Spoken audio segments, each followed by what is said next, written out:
Hey, hello, hello. Hello, Ken. Hello, Dr. Ricks. Hello, David. Hey, good evening. Hello, everyone out there listening, watching. We appreciate you tuning in. Tonight, you're watching episode 194 of Line Upon Line. And this week, we're looking at is any day as good as the Sabbath for worship. And we have a few unique verses you may not have put together with this before that I think will be interesting and just a little bit different look at it. So, with that said, if Dr. Ricks, you'd like to start us out, that would be great. A little levity. This is a very grumpy old person. You got to keep that in mind. Grumpy old person. He says, the little thing inside your head that keeps you from saying things you shouldn't. Yeah, I don't have one of those either.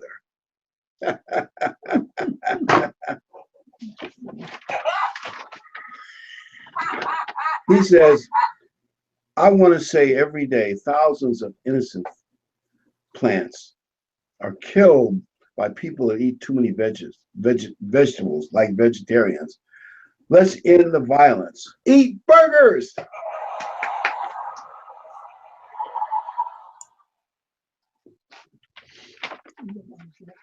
My people skills are just fine.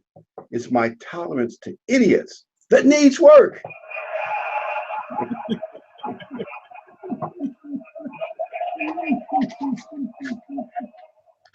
I'm only responsible for what I say, not what you understand.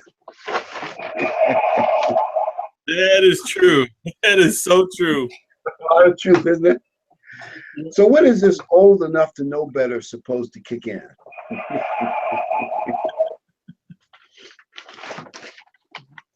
I prefer not to think before speaking. I like being just as surprised as everyone else with what comes out of my mouth. I know people like that. I Sometimes can, me. I can explain it to you, but I can't understand it for you. When it comes to Bible stuff, that may be sure that we think. This one, you got to think about it for a second. If you're dead, you don't know you're dead. It's only difficult for others. It's the same way when you're stupid. You can watch the news, watch CNN and MSNBC and see that example all the time. The stuff that they say that they don't know what they're talking about. They're talking about business, economics. They don't know. Well, anyway, if people could read, no, I better not say that way. I speak my mind because it hurts to.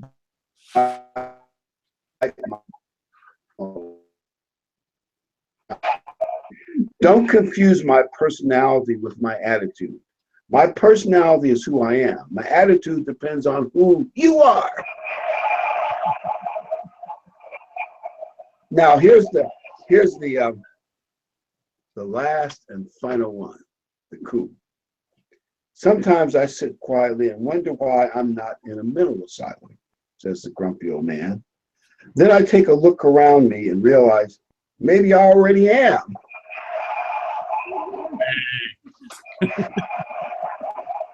The world is so crazy. You wonder what's the stuff that they're saying. What are they serious?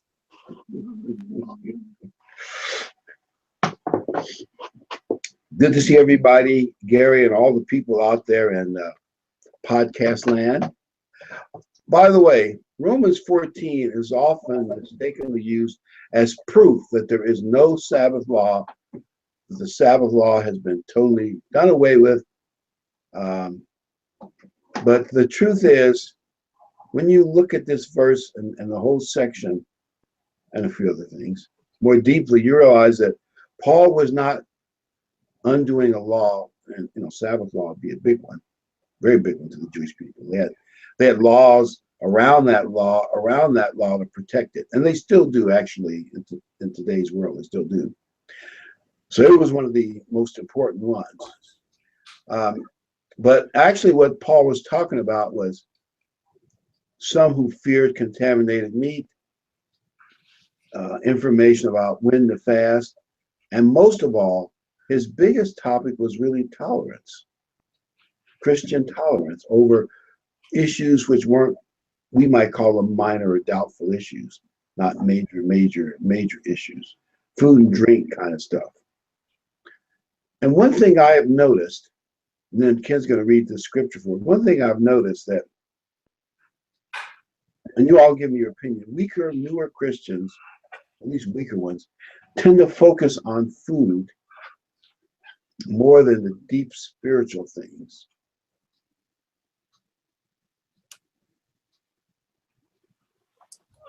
All right, Romans 14:4. Who are you to judge another's servant? To his own master he stands or falls. Indeed, he will be made to stand, for God is able to make him stand. One person esteems one day above another, another esteems every day alike. Let each be fully convinced in his own mind. He who observes the day observes it to the Lord, and he who does not observe the day to the Lord, he does not observe it. He who eats, eats to the Lord, for he gives God. And that is the verse that they try to use to prove that the Sabbath has been done away. And the first thing I want to say, there's many things we'll be discussing in the next half hour or so. When you look at this verse, if you take it the way some people try to take it, and I realize they've inherited Sunday, so they want to say the Sabbath law is done away, and they changed it. But when you look at it, it's really what Paul was saying was really not. If you take it that way, any day is okay. It's not practical, workable. You just really can't do that because he wasn't telling them you could choose any day you want as your Sabbath, as your church meeting day.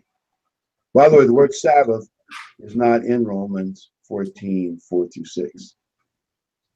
And when I say it's not practical, first thing I want to mention is I started churches before, and let's say if you get a bunch of people together and they come maybe on a Sabbath or something, and you send out letters or whatever you do, you get a bunch of people there, and then of course the question is, where are we going to meet next, and when are we going to meet next?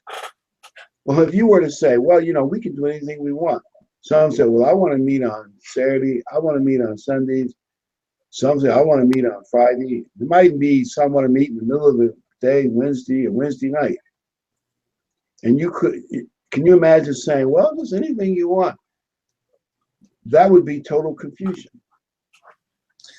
One I got from the guy, he said, we go to church on Sunday, that's the day Jesus ascended up. And I said, where's that? How does it do away with this day as a sanctified day? To set it apart, make it holy. How does the day that Jesus went up do away with what he did as a human and what he commanded us to do? And there were crickets. Sometimes the best way to answer a question is simply to ask them a question, shedding light on what they just said, and ask the question. And they a lot of times they have not well thought out their their theology. Yeah, Paul was saying, let's meet. We can have 4 or 5 different meeting days during the week. That really is not practical. You can't do it. I've even known a few apostate churches when they're in the process of going apostate from Sabbath to Sunday.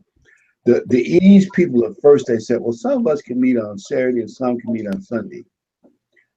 That didn't last a long, and they were big enough.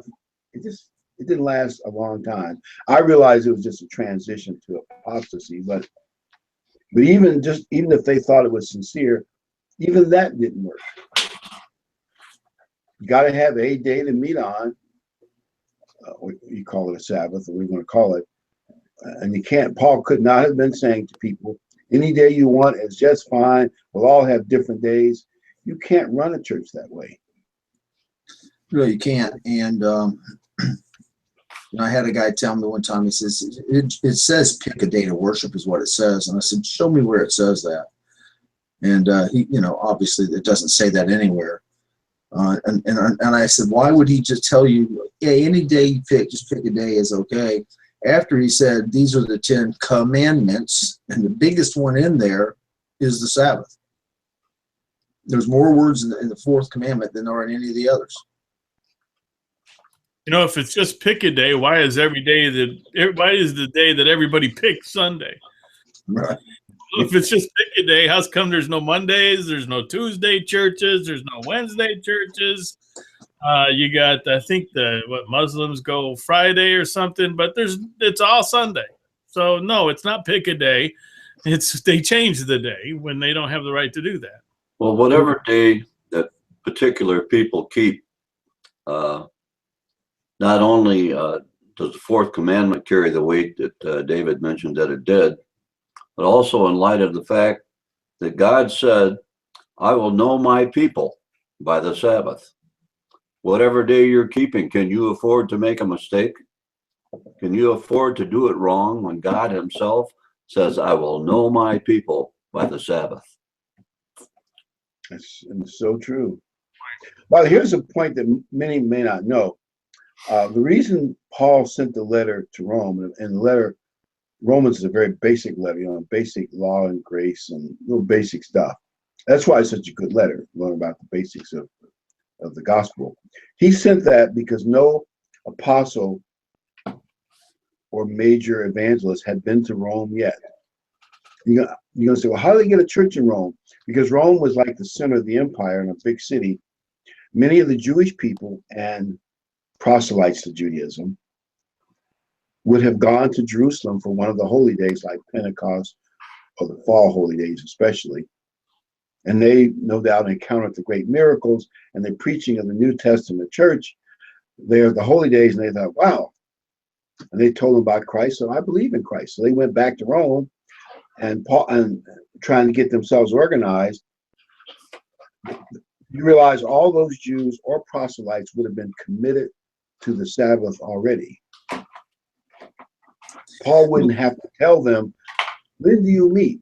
They would, because no evangelist had come there with any new Christian thoughts at that point.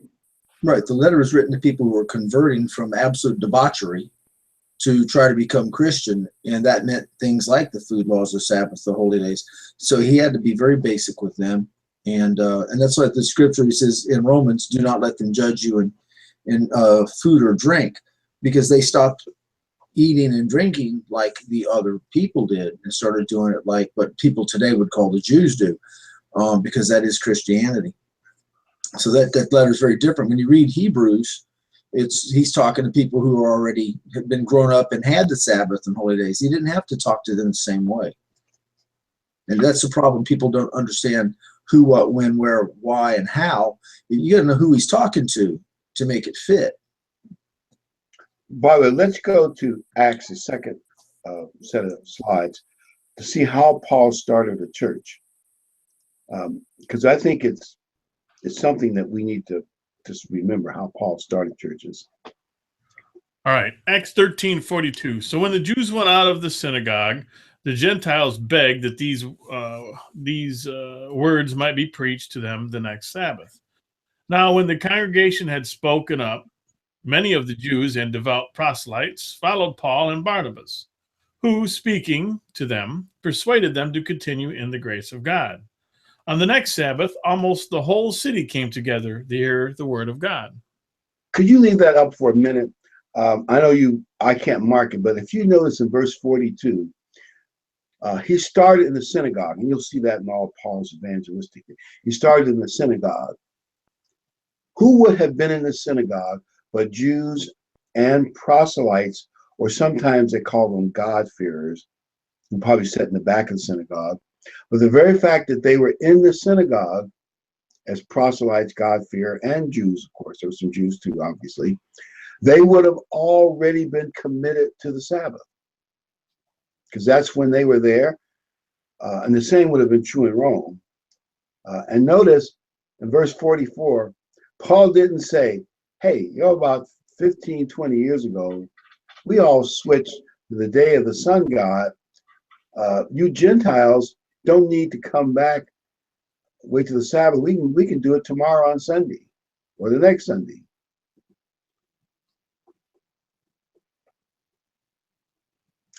And that's a verse that those people never touch. Right. The fact is, they were in the synagogue. That meant they were keeping the Sabbath. Yes, they knew about the fourth commandment. I mean, it was just an assumption. Nobody would even think about it. By the way, here's what that chapter is really all about. Once you really get into it, you have to have a little Bible background and read the context. But it's about contaminated meat and those who feared contaminated meat, fasting or when to fast, and the biggest overall topic is really tolerance.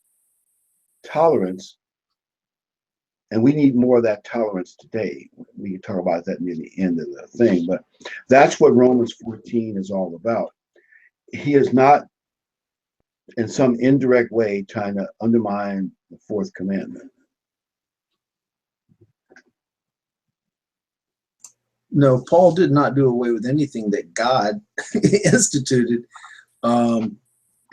He had no authority to do that anyway. There's a great church now. They say we have the authority to do away with God's things, and we can bind it on earth, and then God, they can make God do what they want God to do. Kind of is what they're saying, and this nowhere in the Bible does it give man any authority to change anything. The only change in the Bible was when Christ changed from the sacrifice of the animal to the bread, wine, and foot washing. And then allowed the Holy Spirit to be made available to man. And Christ had the authority to do that. He became the sacrifice, yes. But, it's a good point. Let's go to the next slide as we look at what Romans 14 is really all about, that the world just doesn't focus on enough. Romans 14:2. For one believes he may eat all things, but he who is weak eats only vegetables. Let not him who eats despise him who does not eat, and let not him who does not eat judge him who eats, for God has received him. Now, if we look at these verses logically, the first thing that jumped out at me, one of my teachers, the Big Sandy, mentioned it. The one who was most punctilious was called the weak brother. That's one who feared meat that was contaminated, probably by idols and maybe other possible contaminants. But the one who was the most picky about his food was the weak brother. And obviously, everybody has to eat or they'll die. So he's not talking about. He's talking about not eating, being a vegetarian because you fear the contaminated meat sold in the butcher shops of Rome. And then, of course, eventually we'll get to tolerance toward those weak people. That's really what it's about. Let's go to 1 Corinthians, the next slide, because these two, though I know these topics we've talked about before, but just real quickly, it shows you why the fear of contaminated meat and these big Gentile metroplexes like Rome and Corinth. All right, 1 Corinthians 8:4. Therefore, concerning the eating of things offered to idols, we know that an idol is nothing in the world, and that there is no other God but one. And down in 25, verse 10:25, eat whatever is sold in the market, asking no questions for conscience sake. And we all probably know this, but just to refresh some newer people, these great big cities like Rome and Corinth had a large number of pagan temples. Just rattle them all off. And they got the best meat. And by the way, mostly, I think only one day a week that they do pork. There's almost, higher quality meat like lamb and beef. And they didn't use all of it on the offering. They had a lot of it left over. And so they sold it cheap to the butcher shops, which of course the butcher shops like a great deal like that. And you know, the butcher, he didn't remember where the meat came from, which idol it came from, or where they got it through some place that didn't have an idol involvement. Probably could care less. I imagine if you went and asked him, "Has this meat been offered to idols?" What do you want to hear? Because we've been that way. Well, we want the details. You know, you ask them, "Is there any pork in your recipe?" They look at you. What do you want me to say? Oh well, some of you might remember that when the kids were younger. You know, it's funny when you're in a church, and no matter how long you've been here, if somebody brings something to church in a potluck, and it looks like ham or looks like bacon or what, you know, they want to be run out there and explain real quick. Oh, this is turkey bacon, or this is turkey, you know, this is not real ham, and we know that we know you're not, you know, you don't have to explain it. We understand, you know. You do see that a lot, though. So the real issue was, I'll admit to us it seems petty, but you know that scripture in Luke where the Pharisees and many of these people, because about half the Jews were Pharisaical background or so, they said, "I fast twice in the week and I tithe on every tea leaf in my garden, and I'm better than other men." And you know, that's a famous parable from Luke that Christ talked about. And God wouldn't listen to his prayer. Well, apparently there was debate among them as to which days were the best to fast on to be truly pious and zealous for God. Now, when we hear that, we all think that's so much silliness. The average Christian could care less about such matters. But apparently among Jewish people in those days, and Paul hadn't gotten there to give them a little more balance, apparently for some of them, that was a big deal.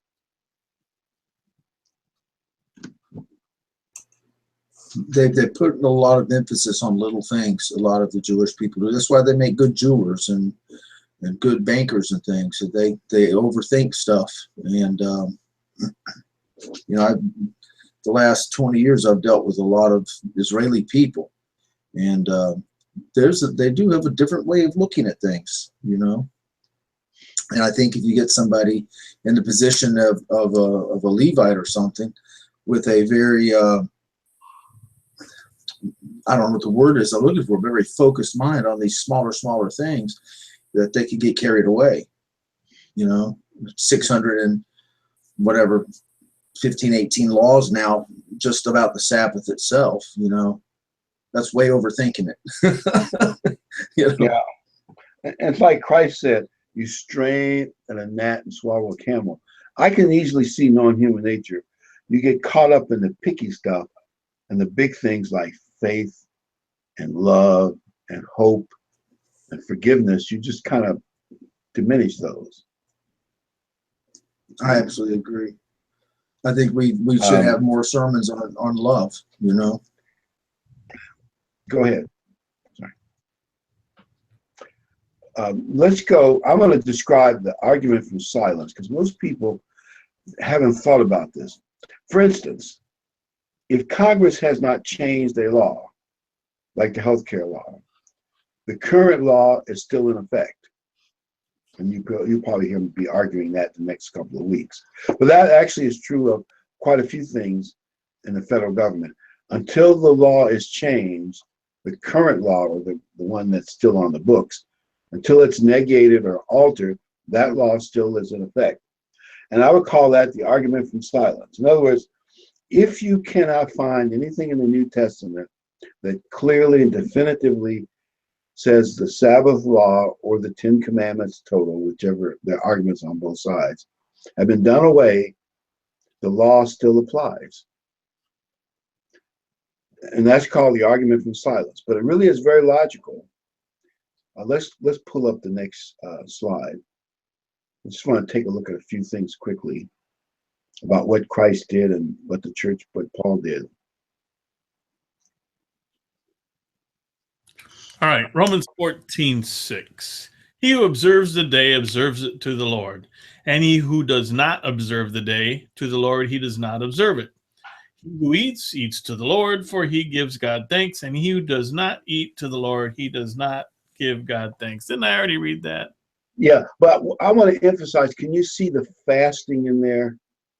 They're observing a day for fasting. There is a church that I know of where they fast the last day of the month, and that's part of their holiness deal. And it's really important to them. Well, these people were even more into at least once a week, if not twice a week. They're into it. And if you look at that verse carefully, it's more about fasting than it is changing one of God's major laws: eat or eat not. Let's go to the next verse. I just thought I would just show that, because if you have to look real careful to not. I understand, because everybody keeps Sunday. You want to misunderstand that verse. All right. I have one job. Matthew 16. This one we're looking at now.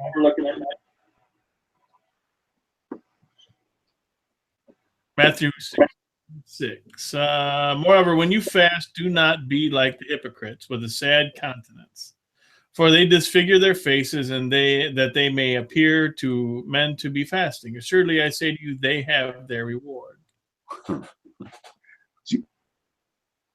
If you apply that verse to what Paul is writing to the Romans, he says, instead of debating with each other about which days is best to fast on, you should be keeping that private and personal, because that's what God would honor the most. Instead of out there fighting over, you should keep it private and personal.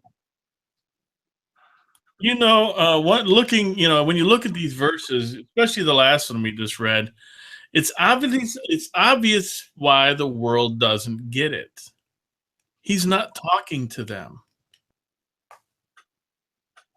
He's talking to people in his church that would understand it. It's the same as reading the 23rd Psalm and you've never been a sheep herder. Some of those verses you're not going to really get a grasp of because you don't have the experience. The reason we understand these is because we've been called and we've been given but we live this, so it makes sense to us. The world doesn't live this. They live on Sunday, and the meat thing is to them pork. And pork's never mentioned, by the way, in any of these, but that's what they assume it means, just so they, because he's not talking to them. And because of their background, like you say, they can easily misunderstand it because of the society they come out of. Exactly. They're misunderstanding it because they're still in the world, and that's what makes sense to them. Ones who've been called out of the world, this is what makes sense because we have that experience.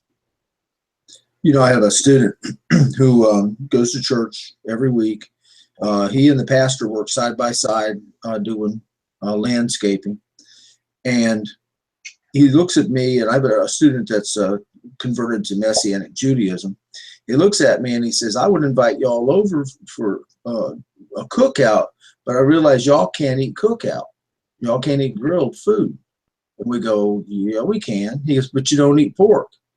And Jen says, you've never put anything else on your grill other than pork? And this guy looked like he'd never even thought of it.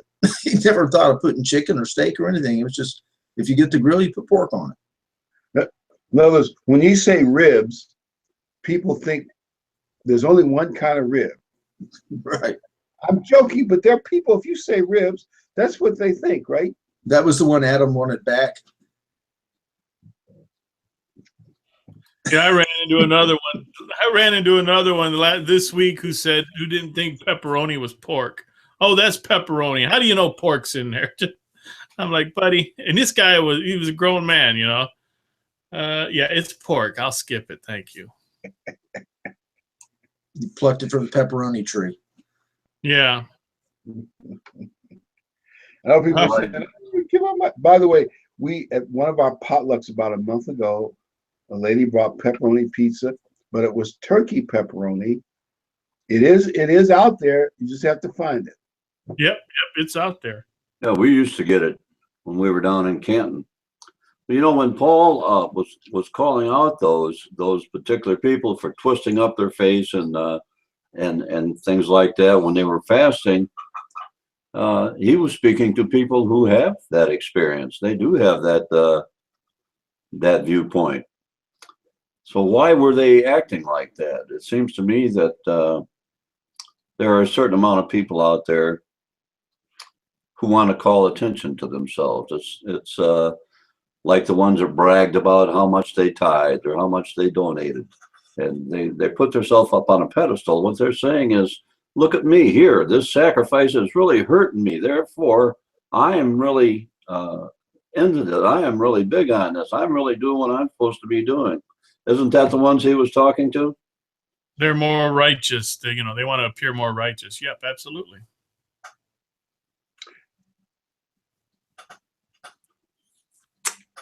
And I guess Christ was making it quite clear.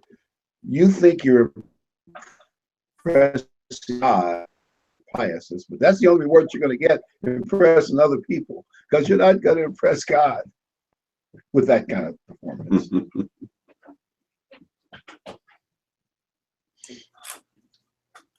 Let's go to our next slide. All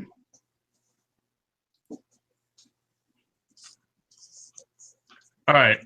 So he came to Nazareth where he had been brought up, and as his custom was, he went into the synagogue on the Sabbath day and stood up to read.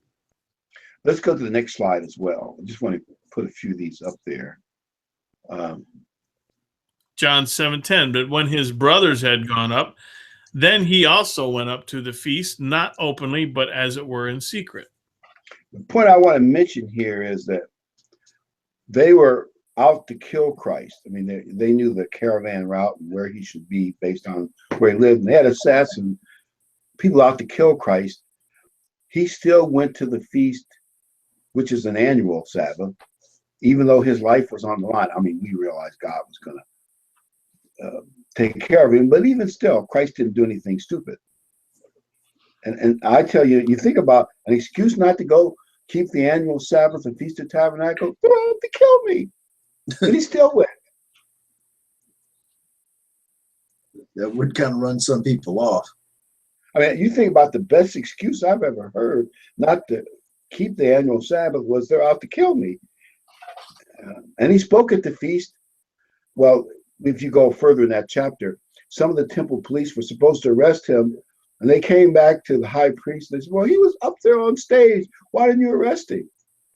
And they said, we never heard a man speak like that before.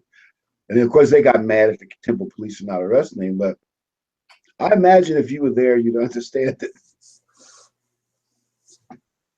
Would you love to hear it? I would love to have heard what he was saying.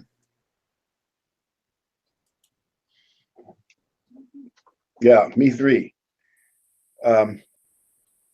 Let's see. Let's go on to the next slide we've got. I know we're still kind of making the same point, but it's worth, nailing it down. Acts 15:21, for Moses has had throughout many generations those who preach him in every city, being read in the synagogues every Sabbath. Let me give you the background of this first.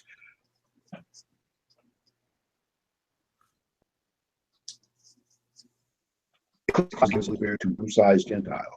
That was, or you might call them raw Gentiles. That was a total break with the Jewish past. And even a lot of Jewish Christians found that hard to take. So they had a big meeting in Acts 15, and they realized God was leading them to do that the church would become a much bigger Gentile church. But notice in the letter they sent to them, they said, every Sabbath, in the synagogue, you'll hear, because they didn't have printed Bibles in those days, so very few people had a scroll. You had to go to a synagogue to get read. Then they go to people's houses and talk about it. But the point was, where were all those Gentiles going to be learning all this stuff? On the Sabbath. And it's quite clear that everyone assumed that. That's the only way that verse can make any sense. And I'd like to make a point too. The Sabbath is not about working. You're to try to gather together. Now, I know my father's got like a 180-mile round trip, and he's an 86-year-old man. So I understand to get to church how difficult that is. But if you can reasonably get there, part of the Sabbath is the fellowship. It is gathering together. And if not working on the Sabbath is all there is to it, we got a lot of men in prison that are keeping the Sabbath real well. They're not doing anything but laying around. So hopefully we understand that if you can possibly get there, and like, I'm not talking about for me driving 3 or 4 hours to church, but if you can reasonably get there, we should try to be there, because the fellowship really aids in the growth, in your spiritual growth. Somebody will ask a question or say something that'll make you think and change your thought process that you wouldn't have got if you sat at home and just read and studied on your own. That is so true. So true. And I would be bored to death sitting here in this house on the Sabbath, with just sitting here. I love getting up, getting cleaned up, having breakfast, running up there, getting to services, see who's making it, talk with them, say how you feeling, have them tell the story. I got a leak in my roof this week, or whatever. They're building a new whatever by my house. They paved the road, and we sit and we share our lives, and that becomes for me like a little family reunion every Sabbath, and I really love that. I love the relief it gives you after the pressure builds all week. Just the pressure of human life and everything you got to do. But when you get to that Sabbath and you meet with your people, it just brings that relief and that contentment. And in your heart and your mind that you're right where God expects you to be. That's a good point. And for the few hours that we're there, I don't have to think about my bills. I don't have to think about what I have to do. There's no anxiety. I'm not concerned that anybody at church is going to get upset with me or anything like that. There's no deadlines to reach. It's really nice to get there and just have other people who think as crazy as we think, like me. Speak for yourself, man. Yeah, Ken's always just as sane as he can be. Oh, yeah. Well, it's one of the crazy old men here. I know what you mean. We could talk about stuff on the Sabbath with each other that no one in the world would understand. That's true. That's true.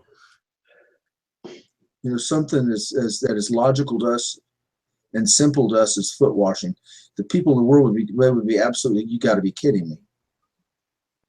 That would be so bizarre to them. Yet we look forward to it because we know that that's God washing us again. It's more forgiveness, and so it has a completely different. The world would look at it very physical. You're washing somebody's feet, and we don't. We look at it like I am being spiritually cleansed. Two different things. But how do you talk to somebody in the world about that? They aren't going to hear that. So true. Let's go to our next slide. That's such a good point.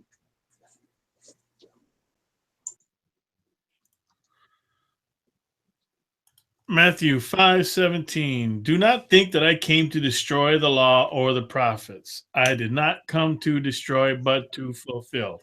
That's a verse they will never touch on Sunday. I'll tell you that right now. They won't get nowhere near that. They can put detours all around that verse. Surely I say to you, till heaven and earth pass away, not one jot or one tittle will by no means pass from the law till all is fulfilled. Another verse they will run around, just avoid like the plague. Whoever therefore breaks one of the least of these commandments and teaches men, so shall be called least in the kingdom of heaven.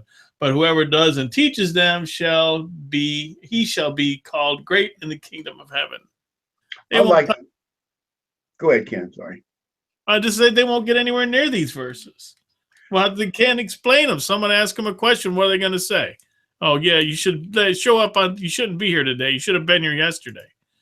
I mean, what are you going to do? You can't do it.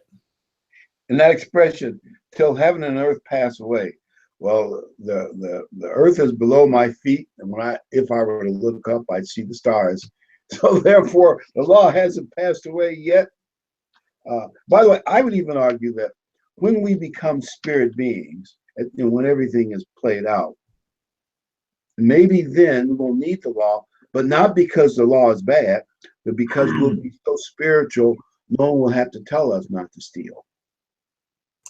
No, because God's going to change the very nature of man. He's going to change the nature of animals, Isaiah 11, where a lamb and a lion will lie together. He's going to change the nature of the human mind so that we'll have a godly mind. And obeying the law, that won't be obeying the law. That will be what you just do and who you are. Yeah. And so the big thing is people talk about, I had a guy tell me the other day, he says, God's going to give you a new spiritual body. That's why I treat this one so bad. I don't plan on keeping it. He's a doctor. I said, who doesn't want to hear the doctor say that one? But he's going to change, more importantly, who we are and make us not be what we've become. And that's huge. And little things, it's not a little thing, but things like the Sabbath, which is in the top 10 there, lead us in that direction. And it shows him that we're willing to sacrifice and be different, to not fit in. I like the stealing example, like you were saying. If you had a bunch of really honest employees and you owned a store, all the things that they do in the register checks and audits and security cameras and signing in and out for the money and all kind of rules to protect the owner against stealing, you wouldn't really need those rules if all your employees are totally honest. But in the real world, of course, you do.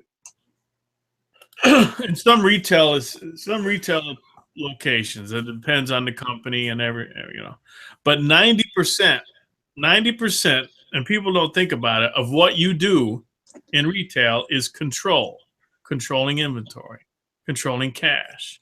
Everything from receiving goods in the back room and checking them off, making sure your vendor isn't cheating you or making a mistake, but most of the time it's cheating you, all the way through till when the money gets to the bank. Everything in between there, 90% of that time is concerned with controlling inventory from theft. That's what it is. And the 10% is incidental stuff. But I mean, from paperwork, everything is controlling. If you didn't have to worry about anybody stealing from you, you wouldn't have to count the money every day. You wouldn't have to count, you wouldn't have to count your inventory every week or month or year, whenever you do it. You wouldn't have to do anything. You wouldn't have to check your vendor. Your vendor would always be honest. None of that stuff would take place. It would save. You always have a certain amount of shrinkage too. Yeah, and you would. The money that they spend on that, they pass that on to the consumer. Billions we spend every year Because in retail is controlling shrink. We'd have a more prosperous economy if we obeyed God's laws and all those audits, but mankind hasn't learned that lesson. But in the kingdom, we won't need it because we'll automatically be godly in behavior. But once you're committed to a spiritual being, there's nothing to steal. I mean, what are you going to want at that point? What are you going to need? You're going to need a new iPad when you're spiritual? I don't think so. And going back to that scripture, Matthew, when you go to the last part of the book of Revelations, the heavens and the earth will change. And maybe then everything will be fulfilled and we won't need the law. But that's way off in the future, maybe 1,100, 1,200 years from now, maybe even further. But for now, we human beings need the law because we're not going to do the right thing without somebody telling us to do it or requiring us to do it. Let's go to the next slide. This fits in with what Gary was saying a few moments ago. All right. Speak also to the children of Israel, saying, surely my Sabbaths you shall keep, for it is a sign between me and you throughout your generations, that you may know that I am the Lord who sanctifies you.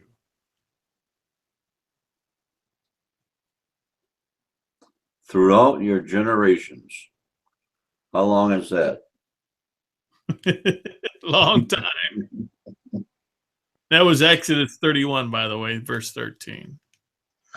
And people do know you. If you live in a neighborhood time, neighbors eventually realize, what's the Bible with them?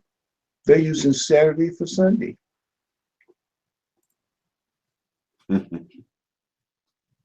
We're marked by it. And I guess we'll survive the embarrassment. Let's go to the next slide. We're almost at the end of the topic, but now we're going to move into the whole point of tolerance, which I think is the real point that Paul was trying to get to the Roman Christians. Romans 14:1. Receive one who is weak in the faith, but not to disputes over doubtful things. You know, I think Paul is really saying, don't bully, argue us strong people who have more knowledge. The weak brethren who's really worried about contaminated meat. There may be other things they're worried about too, but that's probably the main thing. He said, don't bully them, hassle them. If they're happy being a vegetarian, leave them alone. Be tolerant. And I think we need to be more tolerant of each other. Let's go to the last verse. I mean, the last slide, I'm sorry.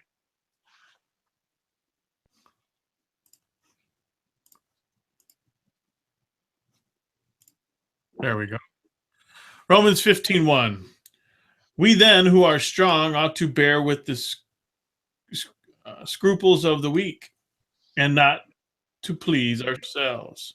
Let each of us please his neighbor for his good leading to edification.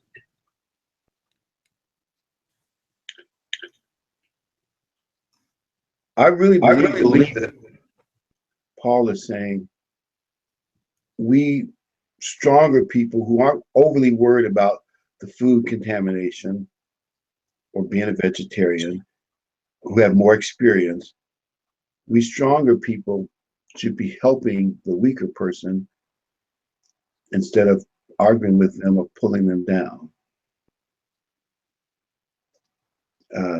I know the King James says, bear with the infirmity of the weak, but I think that's just a nice way of saying it. Our love and tolerance, we should be helping them and not pulling them down or arguing with them, giving them a hard time when we don't have to do that. It's not really necessary to do that sort of thing. James? Yes, sir.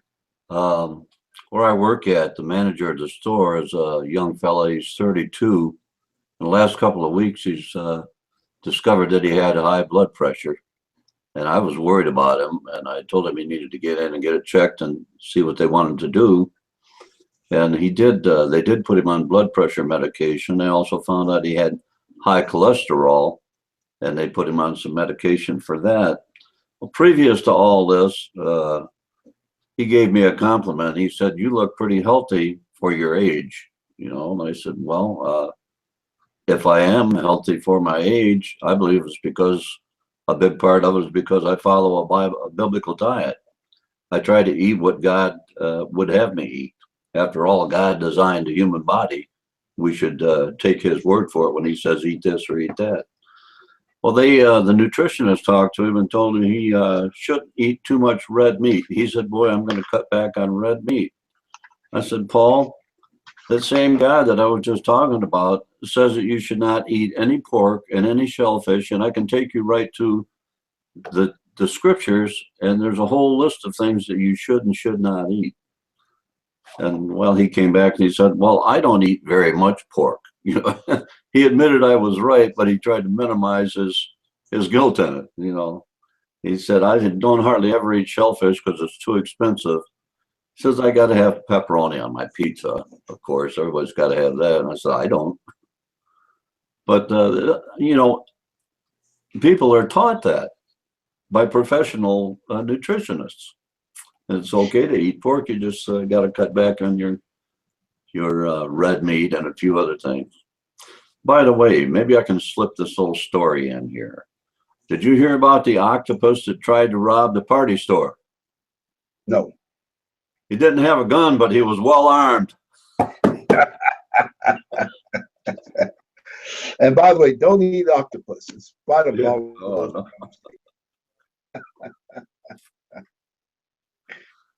well armed. Wow. You know, one translation put it this way: our greater knowledge is for service, not status. So we should serve the weak and not argue them. Let me give you a practical example that's happened in our church. Well, several places I know it's happened. One it worked out and one it didn't. You know, the church decided back in somewhere around 1950 something that it was all right to eat in a restaurant on the Sabbath. And we've concluded that that restaurant would be open and doing whatever it's doing, whether we were there or not.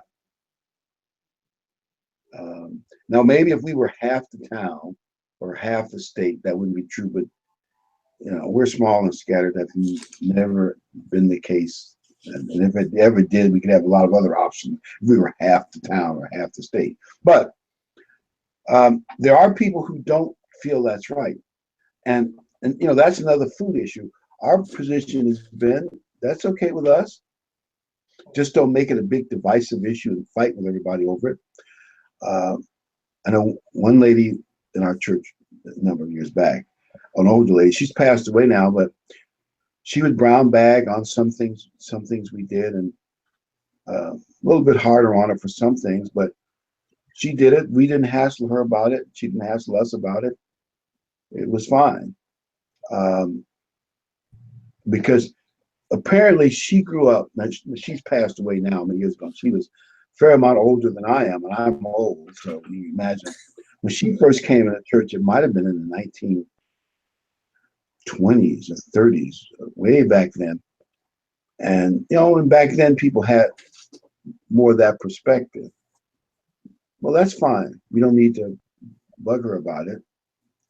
Maybe she'll grow into seeing the advantages of using the feast day the way a feast day should be used. But if not, that's fine. I know another example where a man was hung up on this another state, not where I am now, another state. He was hung up on restaurants, and he kept fighting with the church people over it. And eventually, he ended up quitting and storming out of the church. It was not good for him to make an issue of it. You all think of any other example of making food an issue that unnecessarily? My thing is this. In Leviticus, I don't know why I can't talk, I'm just tired. 23, it talks about these are the feasts of the Lord. And the first feast it mentions is the Sabbath. And it talks about Deuteronomy, save up your money from year to year to go to the feast and to keep the feast and to spend your money on good drink and good food. So I personally don't have a problem with eating out on the Sabbath. I don't get to do that during the week. I work. And so it makes it a little special. And I go, sometimes with my church family, and we go together and we sit and we talk and we have a family meal. We don't get to do that, but on the Sabbath, because everybody else works, And so that's how I look at it. But if somebody did have an issue and they didn't like that, then I would do what I could to make them comfortable. That's not a stumbling block for me. And I certainly wouldn't want somebody to not attend, to no longer keep the Sabbath over something like that. And actually, I can see where they are the weak brethren. And usually that's all they get excited about is some food issue. Some have little diet stuff that they fight over about. Is this food as pure as it should be? And generally, weaker brethren are the ones that get hung up on minor stuff like that. So we who are stronger we should kind of put up with them and not let it upset us. But we want them to stick around long enough to maybe grow out of it. But even if they don't grow out of it, it's between them and God. And that's really what Romans 14 is all about. Tolerance. And by the way, tolerance does not mean lawlessness. I know some people try to interpret it that way. I say if you look at the entirety of the Bible, there's so many other verses that we haven't even touched on. There's no way that when Paul says tolerance, he means lawlessness. But if I can just strike this in, Ken Hardbarger had a good answer to that. I thought maybe he probably thought I wasn't paying any attention to him. But Ken points out that these same people, if they turn the light switch on in their home, somebody somewhere is running a generator to provide that electricity. Or if they pump gas into their car, somebody somewhere is doing something to make that pump run, and so on and so forth. And if they're taking part in that, they might as well go to the restaurant and enjoy the meal. by the way, in Ambassador College, they learned 2 lessons. They tried to do otherwise. They had to, and that was on a voluntary, like once every 7 Sabbaths. Somebody in the afternoon had to man the infirmary because problems, sickness, a lot of people lived on campus, and both faculty and students. Also, with the cows, I don't remember all that was involved, but cows get some kind of udder, I mean that UTTER, udder, beg your pardon? Mastitis. It's an udder disease. If they're not milked every so often. So they had to get on some kind of rotation every 5, 6, 7, 8 weeks. Somebody had to come in and give them udder relief. That sounds funny. Udder relief. I mean, we still emphasize the Sabbath, but even if we were the whole city, for instance, if you were a whole little town, everybody was Sabbath keeper, you would probably have to have some emergency health care for a few people, maybe an emergency person to watch the generator. Now, they still keep most Sabbaths, or they would maybe get an afternoon service and a morning service. Whether they work something out, but a few people would have to maintain a few vital services. Most people never thought about that, but I believe that has to be the case. I'm happy that there are people that keep them in prison. I don't want those guys getting out. Well, see, that's similar to the ox in the ditch concept. There are a few righteous exceptions. I'm happy there's EMTs out there for the car accident.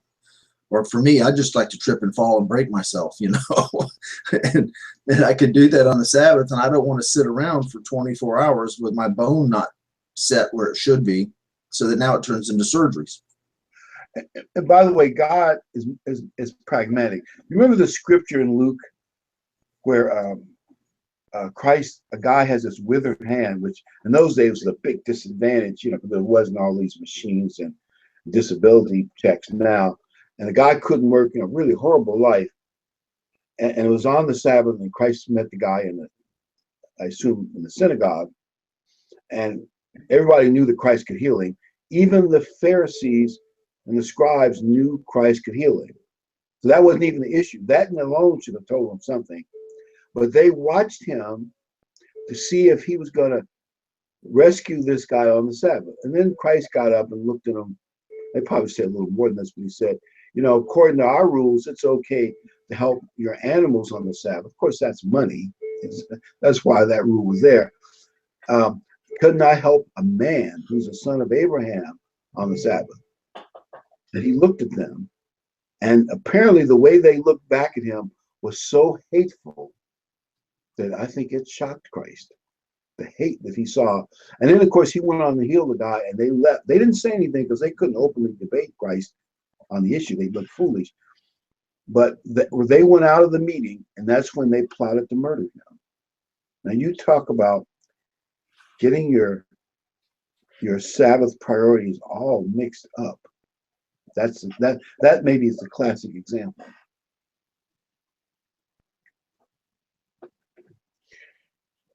Well, I guess we pretty much covered the tolerance issue. Anything we want to say about world affairs? No, it just looks like a little pot-bellied goofball from North Korea is really spouting stuff off. That could get fairly interesting. I hate to see what if he's actually crazy enough to start slinging nukes around at his neighbors, and that would not. It's going to cause some serious problems. There's a lot of army movement somewhere near, I don't know, I heard Turkey. There's a lot of little things going on, some of it not so little, that might not end well. I don't know. We'll see. He test fired a missile today that it was another failure. Was it a failure? I didn't hear that. Yeah. I'm just wondering if we're doing that to him. It could be. Maybe he'll end up nuking himself. I've heard rumors to that effect. I don't know if it's true, but you wonder. It's a Scud type missile, like Saddam used, which they really aren't that good a missile, but it's still a missile that could probably hit certainly South Korea and Japan, and maybe American ships at sea. I would theoretically say that, you never know, but I've wondered. We're setting up anti-missile batteries in South Korea that could shoot down his missiles. Russians don't like that, but I think maybe the most important thing in this whole thing is this is the first time an American president has got China to lean on South Korea. Now, maybe they're just playing us, because they want the money and all that. But I think for the first time, China is really leaning on South Korea. They're feeling the pressure from both sides. And I think they're upset. Now, I don't think they're going to go to war because they know they couldn't win the war. I think they're upset at the thought that this may interfere with all the money they've been taking out of the United States. The trade that we have with China is probably their biggest source of incoming money. And they don't want that game interfered with. Yeah, and Trump made it clear that this trade is to your advantage. You don't get some pressure on North Korea, bad things can happen. And they know Trump's the type who will do it. And I think that's an important first step. But in a way, it could be I'm stretching things a little bit, thinking ahead. This could be a realignment in the Pacific. Because if I were Japan and I'm watching all this, and I'm thinking, why should we be intimidated by Korea? That would encourage me if I were Japan to build up my military. Sure. And Go ahead. And I don't think China wants America to be the one who enforces bad stuff on North Korea, because in a way that takes some power away from them. But if China and Japan get stronger militarily, if they ever start working together, wow, that would be quite a military power in the Far East, wouldn't it? Now, I realize you say, well, what makes me think any of that's going to happen? The only thing I think might happen is that Japan's going to get military stronger because of that. And China, I don't know what they will or won't do, but I think they're going to want to show that they are the big dog in the Far East. And if anybody's going to discipline North Korea, it's going to be them. I would see China. I could see China finding a way to assassinate Kim Jong-un from within. And I could see that. Yeah, that's good. Yeah, that definite possibility. I don't know the culture. I don't know the political fallout that might happen because of that. But yeah, that would be that might be a possibility for them. When you think that Japan, with the technological prowess that they have, could arm themselves and just like that, and they probably already have a lot of it. I'll bet you if Japan felt motivated enough, they could probably put together a missile battery facing North Korea that could at least knock all their missiles down. Now, some of the smaller weapons might be another issue. That's where Korea is dangerous. Small weapons, you can do a lot of damage, and there's no perfect defense against that. But surely North Korea would lose. Even they must know it. And I would bet that Japan has the plan already laid out. They're just sitting on it. Yeah. It just makes sense. And now it could be, as long as America is the top dog, they don't feel they need it. But I would certainly, if I were Japan, I'd want to be pushing it. There's a Bible prophecy about an army from the Far East that has, if 200 million, I don't know, the numbers seem unbelievable. But if China, Japan, and maybe some other countries not part of the world, Korea, got together, theoretically build an army that big and move it. Japan could produce a lot of small helicopters. You know what I'm saying? Troop carriers. Japan is very productive. So is China, but you see the possibility does exist, doesn't it? Absolutely. When this whole when Trump got elected, we talked about that might cause or give the bias some extra time. But the other theory was that, well, maybe it'll speed things up. When you're being for 8 years, we played the role of the victim, and the rest of the world, with either mostly financially and somewhat mostly with their mouths, played the bully against the United States. Well, when the one being bullied decides they do not want to be bullied anymore, and they stick their chest up at the one bullying them, the first thing the bully is going to do is try and regain that power over and influence over this person. And the world was happy with us being drawing out of the world and pretty much with our tail between our leg. But now that we're saying, look, it's over with, some of them are going to push back, and because they liked us as the one being bullied. I'm sure Putin liked it. I'm sure China loved it. Mexico loved being able to push us around with by scaring us into not being called racist and all. The world's been playing games, whether it's politically or physic or militarily or just psychologically.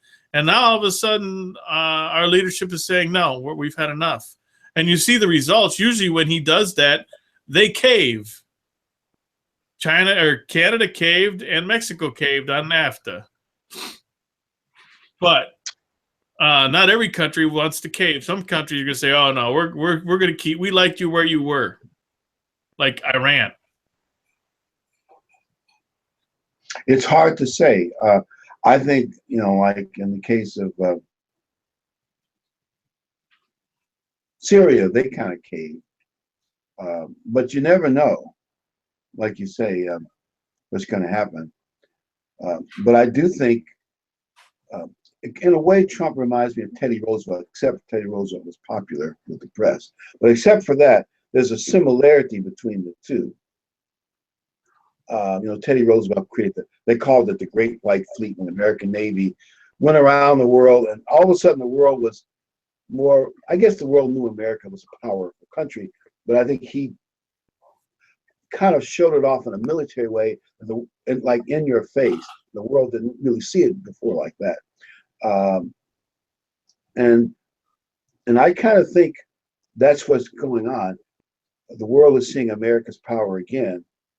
And it's hard to tell how it's going to prophetically turn out. But I do think it's worth watching. I don't know, like in Europe's case, we're pushing them to pay their fair share of NATO, which apparently some countries have never done since World War II. They've never done it. And they were only asked to pay a small percentage of NATO's cost. And I read somewhere that Germany intentionally, they have the money, they intentionally don't do it just because they don't want to do it. I don't know. Does that make any sense? Yeah. Not to me. Germany. I mean, they could afford to do it, but they didn't do it or haven't done it yet. We'll let the Americans pay for most everything because that's what we do. What can I tell you? It sounds petty, doesn't it? Yep. Everybody hates us till they need us. Till they need us. Yeah, they need you, but they don't want to pay their fair share of the defense expenses. I don't know. I just, like you say, now he's pressuring them to pay their fair share. As I say, I read an article claiming many of those countries have never paid their fair share. It's not just a one-time thing. They just say, oh, Uncle Sugar will take care of it. Okay, guys, I'm going to sign off. Well, I guess we pretty much covered it. Well, we'll see you all next weekend. And thank you, Gary. Congratulations to you. And if I can catch a slow freight and get down there by the May 3rd, maybe I'll see you. Oh, that's all right. I just wanted to share my retirement with everybody I knew well. So I've just sent you the card to share. I don't want to gift anything. I'm just sharing it because this is my last hurrah then you fade off in the sunset or something like that. Make out an itinerary. Don't sit around and wait for things to come to you. Make out your itinerary and know what you're going to do. I will keep that in mind. Well, retirement, you've done well in retirement, right, Gary? I'm happy with it. Well, that's what I mean. You've done well. So Yeah. congratulations to you too. All right. Well, thank you, gentlemen. What's our topic next week? Yeah, what is our topic next week? I forgot to look it up. Hold on.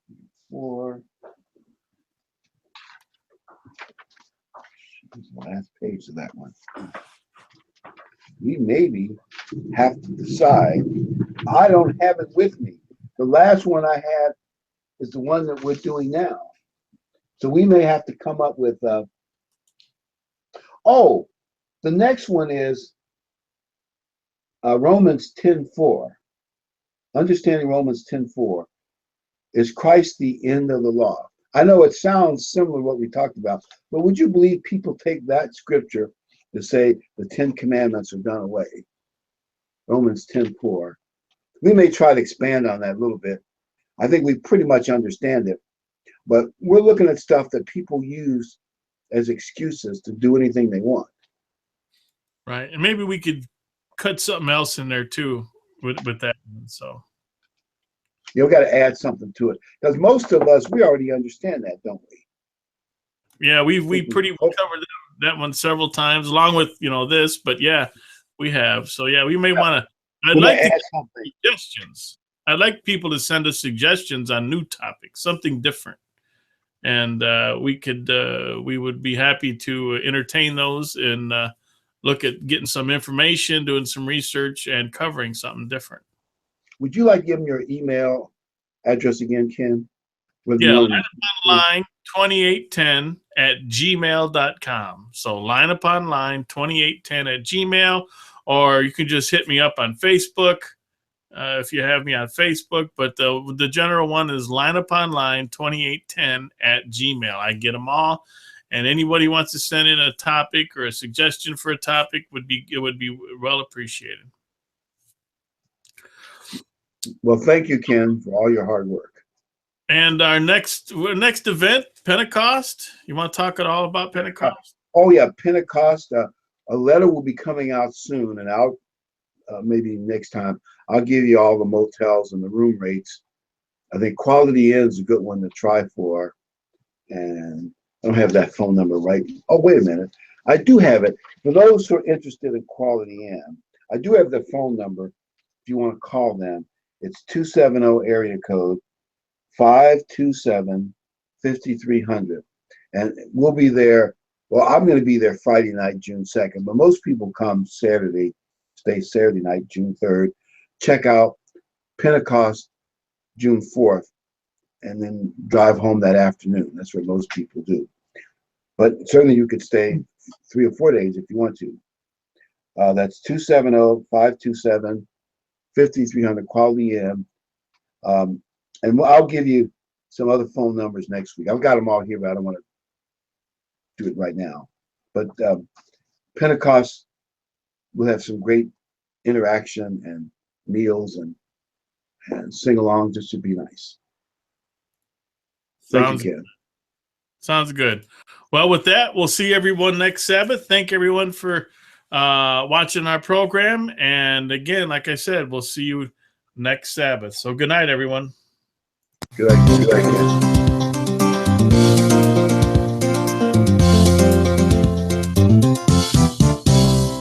We're happy you could make it. So glad you are here, and hope that we've been able to make God's word more clear.